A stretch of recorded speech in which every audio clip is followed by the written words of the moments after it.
Good evening दोस्तों। आज के करंट अफेयर्स विद फैक्ट्स में आप सभी का स्वागत है। आज डेट है दोस्तों क्या, 2 जून। तो आइए देखते हैं 2 जून के कुछ महत्वपूर्ण करंट अफेयर्स जो कि आपके आने वाले एग्जाम के लिए अत्यंत ही महत्वपूर्ण है। आज हम लोगों की करंट अफेयर्स का पहला न्यूज है दोस्तों महाराष्ट्र दोस्तों न्यूज में इसलिए है क्योंकि महाराष्ट्र भारत का क्या दोस्तों, महाराष्ट्र भारत का सबसे बड़ा चीनी उत्पादक राज्य बना है। चीनी उत्पादक राज्य बना है कौन? महाराष्ट्र। याद रखिएगा, महाराष्ट्र भारत का सबसे बड़ा चीनी उत्पादक राज्य बना है। आपसे ये पूछ सकता है कि भारत का कौन सा ऐसा राज्य है जिसने चीनी उत्पादक में जो होता है सबसे प्रथम स्थान हासिल किया, तो याद रखिएगा वो महाराष्ट्र होगा।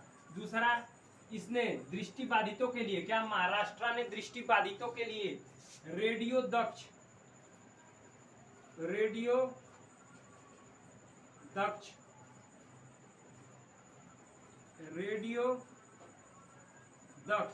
क्या है? महाराष्ट्र में दृष्टिबाधितों के लिए रेडियो दक्ष लॉन्च किया गया है। कहाँ? महाराष्ट्र में। तो आपसे पूछेगा कि इनमें निम्नलिखित में से ऑप्शन दे देगा, निम्नलिखित में से कौन सा ऐसा स्टेट है जहां पे रेडियो दक्ष लॉन्च किया गया है? तो आपका वो क्या बोलेंगे दोस्तों? महाराष्ट्र। ठीक है, महाराष्ट्र बोलेंगे। ये कहाँ पड़ता है? यह पश्चिमी घाट में पड़ने वाला एक स्टेट है। याद रखिएगा, महाराष्ट्र में जो लैंग्वेज बोली जाती है, लैंग्वेज मैक्सिमम क्या बोली जाती है? मराठी। क्या बोली जाती है दोस्तों? मराठी लैंग्वेज बोली जाती है। तो महाराष्ट्र भारत का सबसे बड़ा चीनी उत्पादक राज्य है। महाराष्ट्र में दृष्टिबाधितों के लिए, ठीक है दोस्तों, दृष्टिबाधितों के लिए रेडियो दक्ष लॉन्च किया गया है। कहाँ? महाराष्ट्र में दृष्टिबाधितों के लिए रेडियो दक्ष लॉन्च किया गया है। और लैंग्वेज क्या बोली जाती है? मराठी लैंग्वेज बोली जाती है। ये हम लोग की रही पहली न्यूज, महाराष्ट्र। दूसरी न्यूज की तरफ चलते हैं। फ्री ट्रेड डील दोस्तों साइन हुआ है। क्या हुआ है? फ्री ट्रेड डील साइन हुआ है।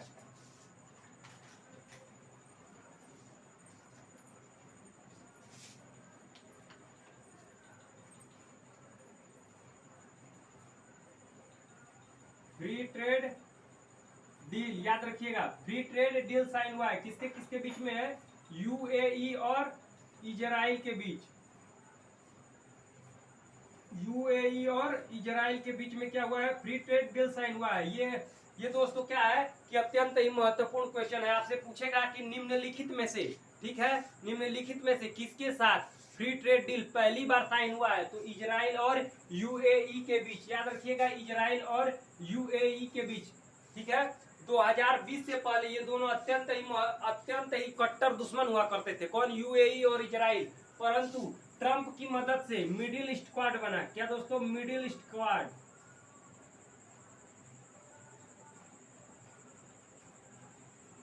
जिसे हम अब्राहम अकॉर्ड भी कहते हैं। क्या? अब्राहम अकॉर्ड, इसे अब्राहम अकॉर्ड भी बोला जाता है। जिसमें 4 कंट्री हैं, और आपको याद रखे ना चारों कंट्री के नाम। यूएसए है, इंडिया है, यूएई है और इजराइल है। ये चारों नाम आपको याद रखने हैं। अब्राहम अकॉर्ड किससे रिलेटेड है? तो मिडिल ईस्ट क्वाड से रिलेटेड है। मिडिल ईस्ट क्वाड से रिलेटेड है यूएसए, इंडिया, यूएई और इजराइल। क्वेश्चन पूछ सकता है कि मिडिल ईस्ट क्वाड में कितने देश हैं? तो याद रखिएगा, मिडिल ईस्ट क्वाड में 4 देश हैं। यूएसए है, इंडिया है, यूएई है और दोस्तों इजराइल है। ठीक है, क्वाड में पूछे कितने कंट्री हैं? तो याद रखिएगा, क्वाड में भी 4 कंट्री हैं। ऑस्ट्रेलिया है, इंडिया है, जापान है और कौन है दोस्तों? यूएसए है। ये क्वाड के कंट्री हैं, ये मिडिल ईस्ट क्वाड के कंट्री हैं। तो फ्री ट्रेड डील किसके किसके बीच में साइन हुआ है? यूएई और इजराइल के बीच में। अगर इजराइल से क्वेश्चन पूछे तो इजराइल की कैपिटल क्या है? जेरूसलम। इजराइल की कैपिटल क्या है? जेरूसलम है। इजराइल में ही तेल अबीबी एयरपोर्ट है। मतलब तेल अबीबी जो होता है वो तेल अबीबी जो स्थान है जहाँ पे पोर्ट है। ठीक है दोस्तों, याद रखिएगा इसको। इजराइल में ही गोलन हाइट है। ये क्वेश्चन पूछा था कि गोलन हाइट कहाँ है? तो याद रखिएगा, इजराइल में है। कहाँ है? इजराइल में है। ठीक है, अब हम लोग अपनी अगली न्यूज की तरफ चलते हैं। कहाँ? गुजरात। देखते हैं दोस्तों कि गुजरात न्यूज में क्यों है। क्या दोस्तों? देखते हैं कि गुजरात न्यूज में क्यों है।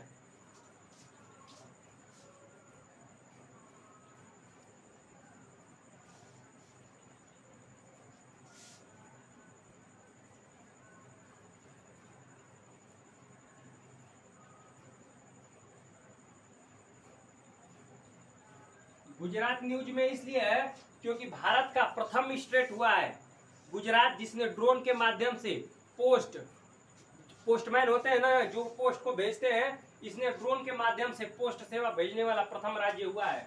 ठीक है, तो आपसे पूछेगा कि ड्रोन के माध्यम से पोस्ट सेवा भेजने वाला प्रथम राज्य कौन सा हुआ, तो गुजरात।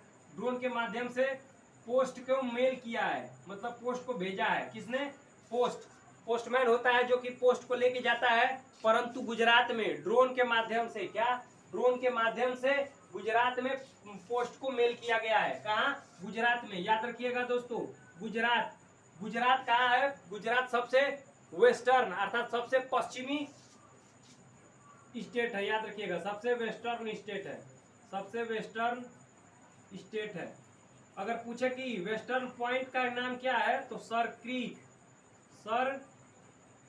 क्रीक या सर सोता, ये है भारत का सबसे वेस्टर्न पॉइंट। क्या होता है, तो सर क्रीक या सर सोता। गुजरात नर्मदा नदी पर स्टेच्यू ऑफ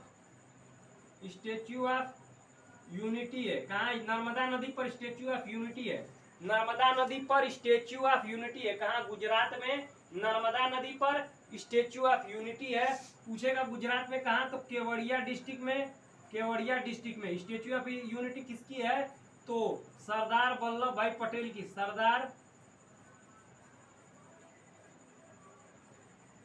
किसकी प्रतिमा है, सरदार वल्लभ भाई पटेल की। अगर पूछे कि सरदार वल्लभ भाई पटेल का अदर नाम क्या है, तो इन्हें लौह पुरुष या बिस्मार्क ऑफ इंडिया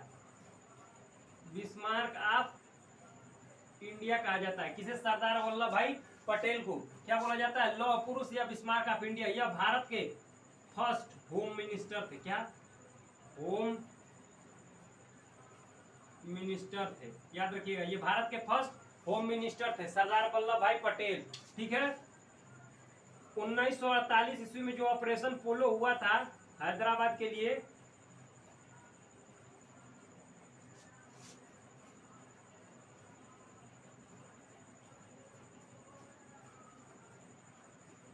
हैदराबाद का एकीकरण किया था इन्होंने। ठीक है, किन्होंने, सरदार वल्लभ भाई पटेल ने। गुजरात नर्मदा नदी पर स्टेच्यू ऑफ यूनिटी है।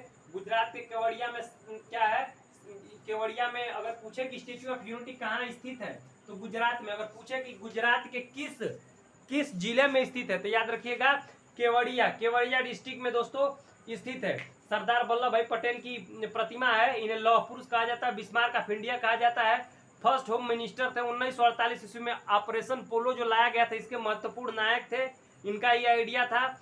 और सबसे बड़ी बात दोस्तों कि अंतिम रूप से, मतलब आजादी के बाद, अगर आपसे क्वेश्चन ये पूछे, यूपीएससी का क्वेश्चन, यूपीएससी वाले पूछेंगे या स्टेट पीएससी, एनडीए सीडीएस वाले, कि गुजरात का आजादी के बाद जो जीर्णोद्धार मतलब निर्माण किसने कराया था, तो याद रखिएगा यही है, सरदार वल्लभ भाई पटेल ने। गुजरात में जो सोमनाथ टेम्पल है, उसका जीर्णोद्धार किसने करा था, गुजरात में स्थित सोमनाथ टेम्पल का आजादी के बाद निर्माण किसने कराया था, तो सरदार वल्लभ भाई पटेल। सरदार वल्लभ भाई पटेल सोमनाथ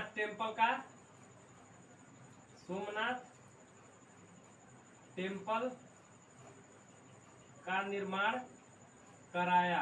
कब, आजादी के बाद। याद रखिएगा, ठीक है। ये रही गुजरात से रिलेटेड फैक्ट्स। और यह क्यों जो होता है दोस्तों, करंट अफेयर्स की न्यूज में था। तो क्यों न्यूज में था, क्योंकि गुजरात भारत का पहला स्टेट हुआ है जिसने ड्रोन के माध्यम से पोस्ट को पहुंचाया है, अर्थात पोस्ट को मेल किया है। आपसे यही क्वेश्चन पूछेगा। गुजरात से रिलेटेड हमने फैक्ट्स बता दिए। अब हम लोग चलते हैं अपने अगली योजना के तहत, पीएम डिवाइन मिशन। ठीक है, क्या, पीएम डिवाइन मिशन।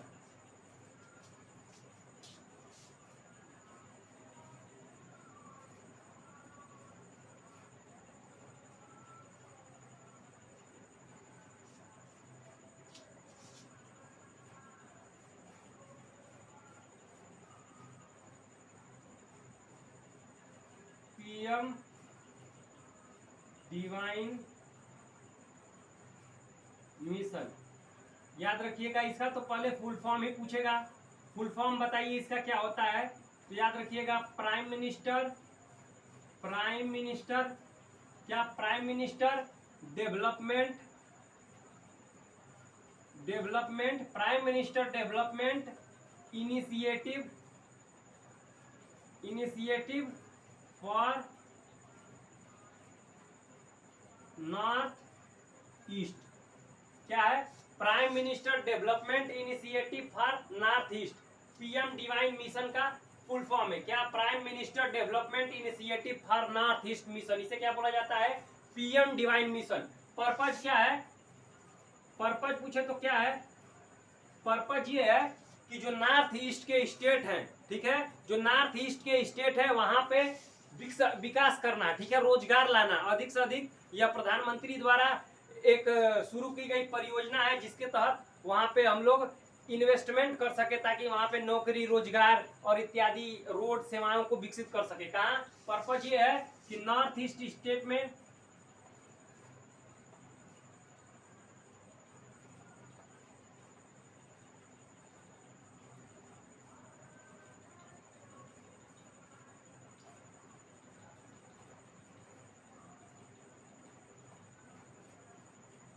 ठीक है, नॉर्थ ईस्ट स्टेट में परियोजनाओं और रोजगार को विकसित करना इसका पर्पज है। अगर पूछे कि पीएम डिवाइन मिशन का कहाँ वर्णन किया गया है, याद रखिएगा इसको बजट में भी वर्णन किया गया है। पूछेगा कि क्या इसका वर्णन बजट में है, तो जी हाँ, 2022-23 के बजट में इसका वर्णन है। बजट में इसको वर्णन किया गया है, अर्थात बजट में इसको बताया गया है कि नॉर्थ ईस्ट के लिए प्रधानमंत्री development initiative for north east के लॉन्च किया गया है। ठीक है, अगर पूछे कि कितने करोड़ रुपए इसको दिए गए हैं, मतलब इसके तहत इसको कितने करोड़ रुपए दिए जाएंगे, तो याद रखिएगा 1,34,000 crore.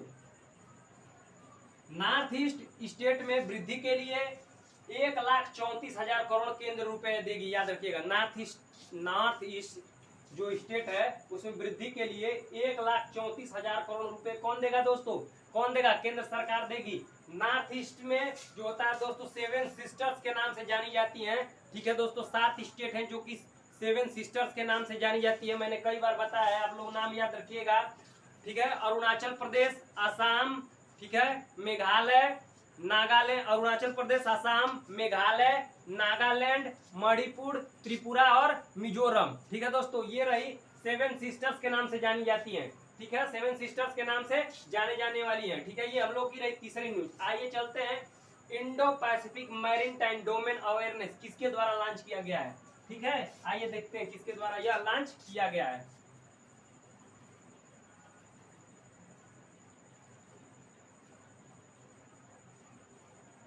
Indo Pacific maritime domain awareness,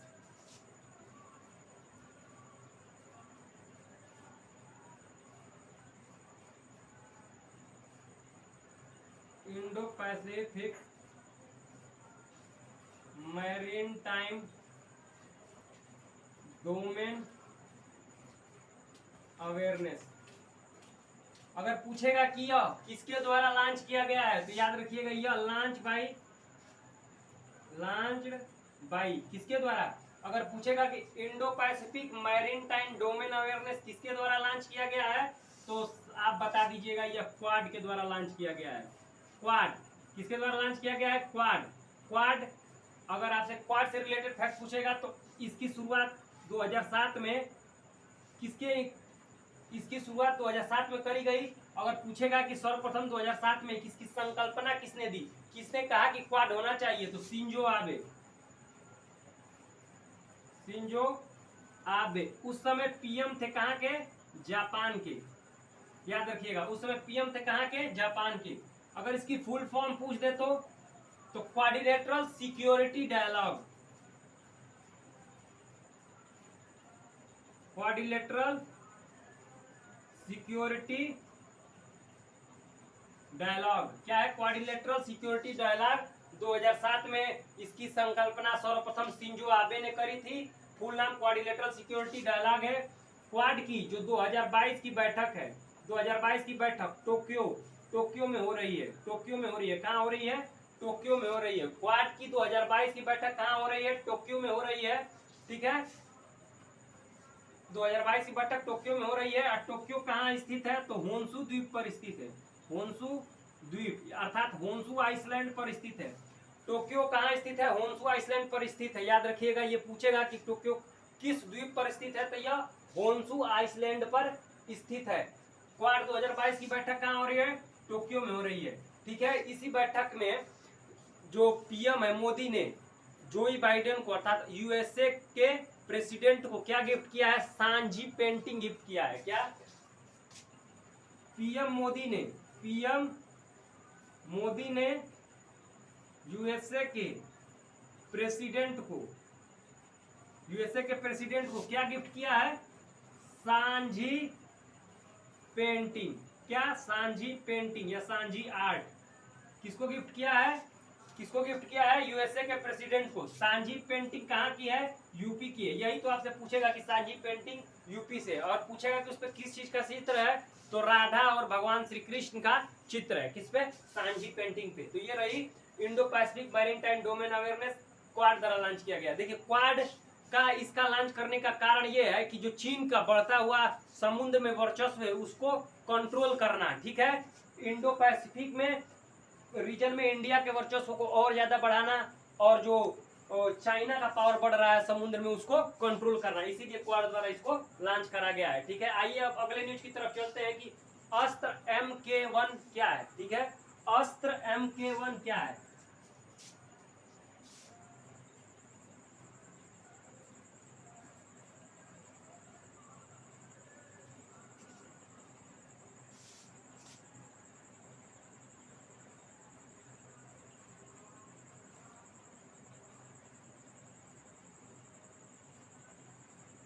देखिए, अस्त्र MK1 क्या है? यह हवा से हवा में मार करने वाली मिसाइल है। याद रखिएगा, हवा से हवा में मार करने वाली मिसाइल। हवा से हवा में मतलब एयर टू एयर मार करेगी, एयर टू एयर। ठीक है, किसके द्वारा इसको लॉन्च किया गया है? तो DRDO द्वारा इसको बनाया गया है। DRDO, अगर इसकी फुल फॉर्म पूछे DRDO की, तो defence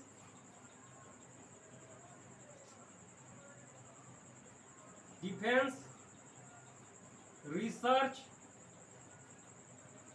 development organisation. Defence DEFENC, defence RESEARCH, research development DEVELOPMENT, development organisation. ठीक है, इसकी फुल फॉर्म है। इस्टेब्लिश कब हुई थी? 1958 में। इसके इस समय हेड कौन है प्रेजेंट में?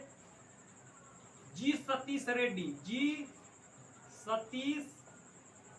इस समय हेड है। कौन है? G सतीश रेड्डी। ठीक है, हेडक्वार्टर कहाँ है? दिल्ली में है। हेडक्वार्टर कहाँ है? तो दिल्ली में है। दिल्ली मतलब न्यू दिल्ली में है। ठीक है, याद रखिएगा।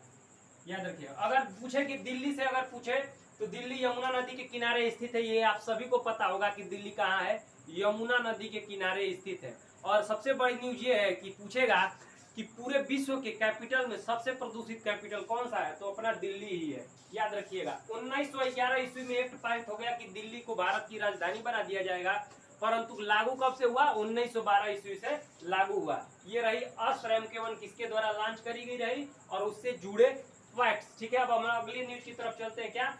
सिक्किम। देखते हैं दोस्तों कि सिक्किम न्यूज में इस समय सिक्किम जो होता है दोस्तों न्यूज में है, तो पता करते हैं कि सिक्किम न्यूज में क्यों है। आइए देखते हैं।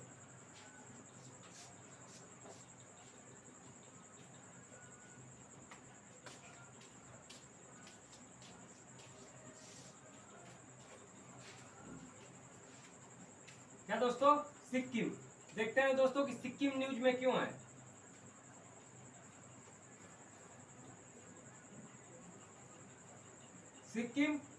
सिक्किम भारत का प्रथम कोविड फ्री स्टेट हुआ है। ये आपको याद रखना है। ये क्वेश्चन पूछेगा कि भारत का फर्स्ट कोविड फ्री स्टेट कौन हुआ है? Covid free state. याद रखिएगा, आपसे क्वेश्चन पूछेगा कि भारत का प्रथम कोविड फ्री स्टेट कौन हुआ है। दिमाग में आप लोग बैठा लेना है कि सिक्किम 10 बार ऐसे रट लेना है। सिक्किम भारत का प्रथम कोविड फ्री स्टेट हुआ है। सिक्किम भारत प्रथम का कोविड फ्री स्टेट हुआ है। सिक्किम भारत का प्रथम कोविड फ्री स्टेट हुआ है। कौन? सिक्किम। याद रखिएगा, सिक्किम कहाँ हुआ है? भारत का प्रथम कोविड फ्री स्टेट हुआ है। अगर पूछेगा, अगर आपसे पूछ ले, क्या पूछ ले कि भारत का ऑर्गेनिक स्टेट किसे कहा जाता है, ठीक है, तो ये भी सिक्किम ही है, ऑर्गेनिक स्टेट। ऑर्गेनिक स्टेट कहाँ किसे कहा जाता है? सिक्किम को। सिक्किम की कैपिटल गैंगटोक।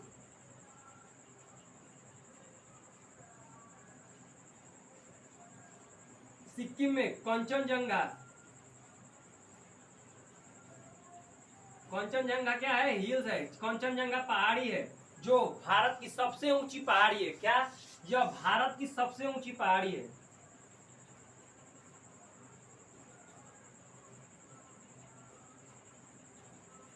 ये याद रखना है कि कंचनजंगा जो है वो भारत की सबसे ऊंची पहाड़ी है, याद रखिएगा।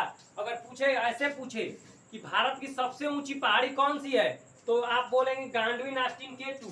अगर पूछे कि भारत की सबसे ऊंची पहाड़ी जो भारत में स्थित है, तो वो कंचनजंगा है। भारत की सबसे ऊंची पहाड़ी है जो भारत में स्थित है, जो भारत में स्थित है, क्योंकि गांडवी नास्टिन केटू पीओके में स्थित है। तो आप देख लीजिएगा कि क्वेश्चन कैसे आपसे पूछ रहा है। कंचनजंगा नेशनल पार्क भी, कंचनजंगा नेशनल पार्क कहाँ स्थित है? यह भी सिक्किम में है, याद रखिएगा। यह भी कहाँ है? सिक्किम में है। Sikkim first Covid free state हुआ है इंडिया का, आपको ये याद रखना है। ऑर्गेनिक स्टेट सिक्किम को ही बोला जाता है। कंचनजंगा भारत की सबसे ऊंची पहाड़ी है जो कि भारत में स्थित है। अगर पूछेगा कि भारत की सबसे ऊंची पहाड़ी जो भारत में, ऐसे पूछेगा भारत की सबसे ऊंची पहाड़ी बताइए, तो गांडवी नास्टिन केटू मारिएगा। अगर कह के पूछे जो भारत में स्थित है, तब कंचनजंगा मारिएगा। कैपिटल गैंगटोक होती है, ठीक है। और यह एक ऑर्गेनिक स्टेट है। तो ये रही हम लोग सिक्किम की न्यूज की सिक्किम न्यूज में क्यों था, उससे रिलेटेड जो इम्पोर्टेंट फैक्ट्स है जो आपके एग्जाम में पूछे जा सकते थे दोस्तों, ये रहे। अब हम लोग अपनी अगली न्यूज पे चलते हैं। क्या?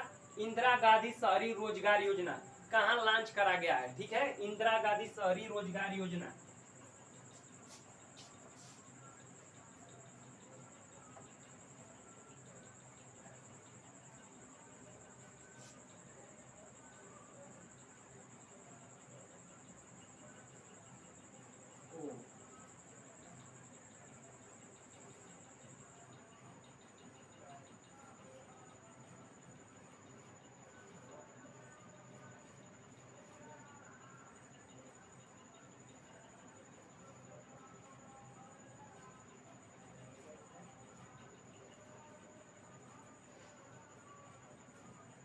राजस्थान में, कहा राजस्थान में लॉन्च किया गया है? राजस्थान में लॉन्च किया गया। कहा? राजस्थान में लॉन्च किया गया है। क्यों लॉन्च किया गया है? कि जो अर्बन एरिया में कार्य करने वाले युवा हैं, ठीक है, उनको क्या रोजगार प्रदान करना। तो युवा की उम्र याद रखिएगा। अगर पूछे कि किस उम्र से किस उम्र तक के युवाओं को मिलेगा, तो 18 से 60 वर्ष तक के उम्र के लोगों को क्या होता है, इंदिरा गांधी शहरी रोजगार योजना मिलेगी। कहाँ? राजस्थान में। राजस्थान में याद रखिएगा दोस्तों, याद रखिएगा, राजस्थान का सबसे महत्वपूर्ण पॉइंट इस समय यही है कि जो राजस्थान का जो सीएम है, कौन है सीएम? अशोक गहलोत। अशोक गहलोत। गवर्नर पूछे तो, अगर राजस्थान के गवर्नर पूछे तो कलराज मिश्र।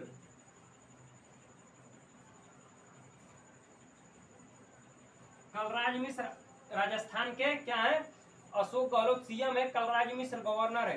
राजस्थान थार का मरुस्थल, थार का मरुस्थल है, याद रखिएगा। राजस्थान में थार का मरुस्थल है, ये आपको याद रखना है। और याद रखिएगा थार के मरुस्थल को पाकिस्तान में थार के मरुस्थल को क्या कहा जाता है? चोलिस्तान। चोलिस्तान। थार के मरुस्थल को पाकिस्तान में क्या कहा जाता है दोस्तों?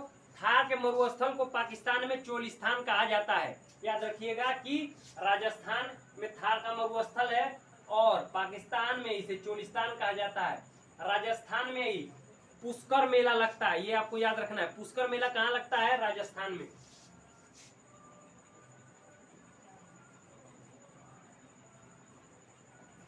ऊंट महोत्सव यही होता है। पुष्कर मेला याद रखिएगा, ये इंपॉर्टेंट है। पुष्कर मेला कहाँ लगता है? याद रखिएगा, पुष्कर मेला राजस्थान में लगता है। तो इंदिरा गांधी शहरी रोजगार योजना कहाँ लॉन्च हुई? राजस्थान में लॉन्च हुई, ठीक है। कितने से कितने उम्र के बीच के लोगों को इस योजना का लाभ होगा? तो 18 से 60 वर्ष के बीच के लोगों को, उम्र के बीच के लोगों को इसको लाभ होगा, लेकिन जो अर्बन एरिया में रह रहे होंगे। सीएम कौन है? अशोक गहलोत। गवर्नर कौन है? कलराज मिश्र। राजस्थान में थार का मरुस्थल है, और थार के मरुस्थल को पाकिस्तान में क्या बोला जाता है? चोलिस्तान बोला जाता है। ये आपको ध्यान रखना है। ठीक है दोस्तों, चलते हैं हम अपने अगले न्यूज की तरफ चलते हैं। हम क्या? Global organic expo. ठीक है, क्या? ग्लोबल ऑर्गेनिक एक्सपो की तरफ हम लोग चलते हैं। Global organic expo.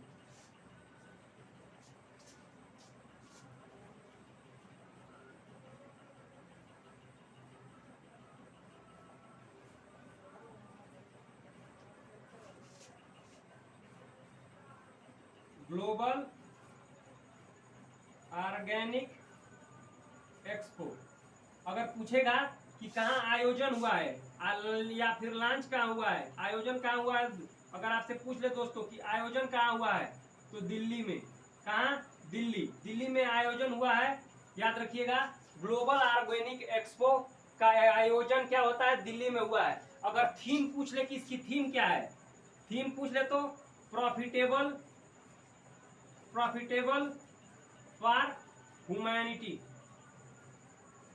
ये थीम है। थीम इंपॉर्टेंट है, थीम याद रखिएगा कि ग्लोबल ऑर्गेनिक एक्सपो का आयोजन दिल्ली में हुआ है। थीम क्या है?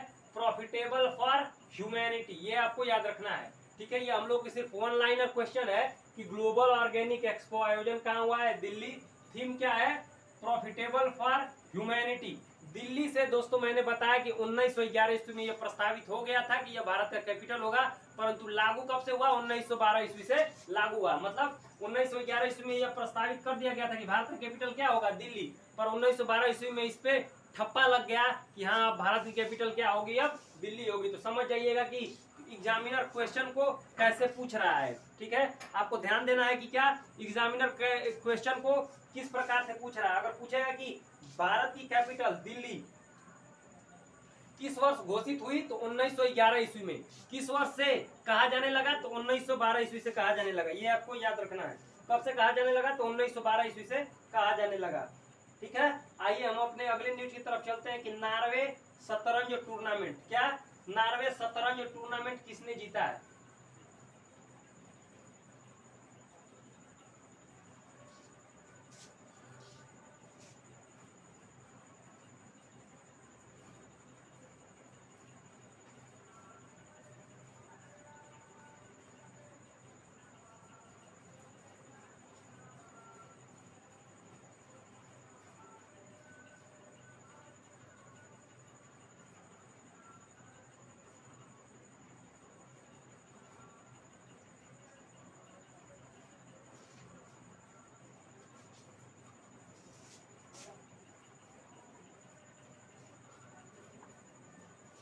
नॉर्वे शतरंज टूर्नामेंट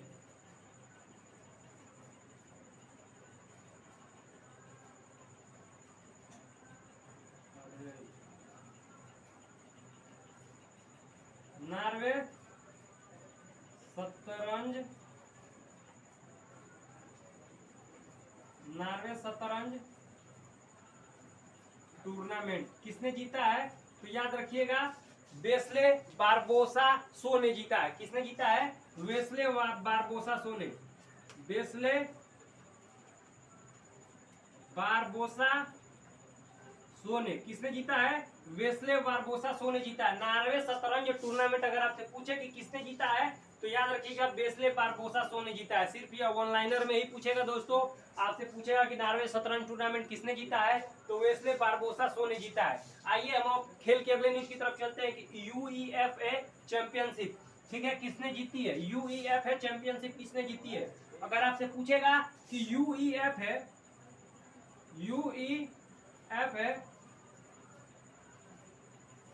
चैंपियनशिप का विनर कौन है, तो याद रखिएगा रियल मैड्रिड। क्या है? रियल मैड्रिड इसकी विनर है। अगर पूछे कि यूईएफए चैंपियनशिप का विनर कौन है, तो रियल मैड्रिड विनर है। ठीक है, पूछे कि किसको हराया, तो लिवरपूल को। किसको हराया? लिवरपूल को। यह किससे रिलेटेड है? किस खेल से रिलेटेड है? फुटबॉल। आपसे पूछ सकता है कि यूएफए चैंपियनशिप किस खेल में होता है, तो फुटबॉल में होता है। यूएफए चैंपियनशिप का विनर कौन है? Real Madrid. हराया किसको? लिवरपूल को। रियल मैड्रिड ने यूएफए चैंपियनशिप कितनी बार जीती है? टोटल 14 बार जीत लिए। कितनी बार? 14 बार। कितनी बार दोस्तों? 14 बार जीत लिए। याद रखिएगा, UEFA championship winner real Madrid है, लिवरपूल को हराया है और फुटबॉल से रिलेटेड है। फुटबॉल से अगर न्यूज जाने तो इस बार नवंबर में वर्ल्ड कप होने वाला है 2022 में ही, कतर दोहा में हुआ। कहाँ? कतर दोहा में। याद रखिएगा, कहाँ होगा? कतर दोहा में। इसका स्पॉन्सर कौन है? बाइजू। बाइजू इस बार स्पॉन्सर है। याद रखिएगा, फुटबॉल का स्पॉन्सर कौन है? बाइजू है। अगर फुटबॉल से रिलेटेड न्यूज की बात की जाए तो सबसे ज्यादा गोल हिस्ट्री में किसके हैं? रोनाल्डो के। किसके हैं? रोनाल्डो के गोल हैं फुटबॉल में। इनको बैलन डी ओर कितनी बार मिला है? 5 बार। सबसे ज्यादा बैलन डी ओर किसे मिला है? मेसी को। कितनी बार? 7 बार। सबसे ज्यादा गोल्डन बूट मेसी। कितनी बार? 6 बार। मतलब हर चीज में मेसी आगे हैं, सिर्फ और सिर्फ रोनाल्डो गोल में आगे हैं। याद रखिएगा आपको, ठीक है। मेसी अगर पूछेगा कि मेसी जो है क्या, अगर पूछेगा मेसी किस क्लब के लिए खेलते हैं, तो याद रखिएगा मेसी खेलते हैं पीएसजी के लिए वर्तमान में। अगर आपसे पूछेगा कि मेसी किस क्लब के लिए खेलते थे, तो बार्सिलोना के लिए खेलते थे। ये आपको याद रखना है। मेसी किस क्लब के लिए खेलते थे? तो बार्सिलोना के लिए खेलते थे। वर्तमान में किस क्लब के लिए खेल रहे हैं? पीएसजी के लिए खेल रहे हैं। रोनाल्डो को अगर पूछेगा इस समय किस क्लब के लिए खेल रहे हैं, तो मैनचेस्टर यूनाइटेड के लिए खेल रहे हैं। इससे पहले किसके लिए खेल रहे थे? तो जुवेंटस के लिए खेल रहे थे। इससे पहले किसके लिए खेल रहे थे? तो रियल मैड्रिड के लिए खेल रहे थे। तो ये आपको ध्यान रखना है कि इस बार की विनर कौन है? रियल मैड्रिड हुआ है। आइए चलते हैं हम अपनी लास्ट न्यूज की तरफ। क्या? फाइनलिजिमा किसने जीता है? फाइनलिजिमा।